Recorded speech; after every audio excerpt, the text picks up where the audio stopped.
Well, I mean, even to the extent of the choices that every family has to make with their child, you're in control really of how long they're going to live to a certain extent. Not the length of it, but certain choices can shorten that period of time, whether it's a trachea or feeding tube or any of those sorts of things, or medications. And so that choice is, you're thinking to yourself, well, what's the right choice to make? And of course, everybody has to make that choice who has children in these circumstances. And whatever choice you make is a difficult choice to make, and you can feel guilt one way or the other. And you weigh what's right for you and them. So. Yeah, we were always, I think, from the beginning, one of our earliest discussions after diagnosis and after we realized there wasn't really any viable treatments available for William, that we wanted to have, we were very cognizant of giving him a good quality of life. And we always kept that as our goal in our care plan, was his quality of life. And we let William, in the end, dictate what he could and could not tolerate. And we learned, being with him every day and caring for him, you see subtle responses and you listen to his body, and it was him making the decisions, and we were just, some of the decisions we had to make were very hard because you wanted to do more at that moment.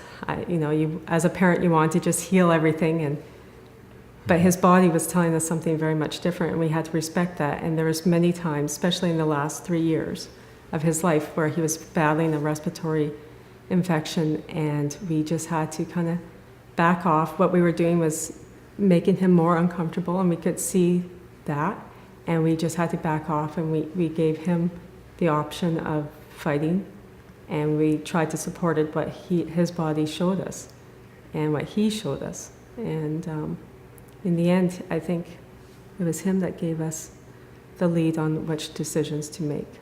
It's a process.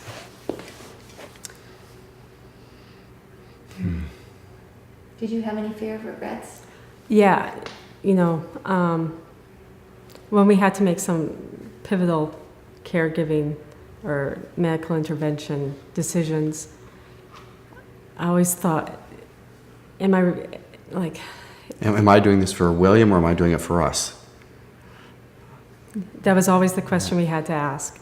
And that usually brought us to the right answer, because, for me, it would be like, let's go full force and keep him here as long as we can.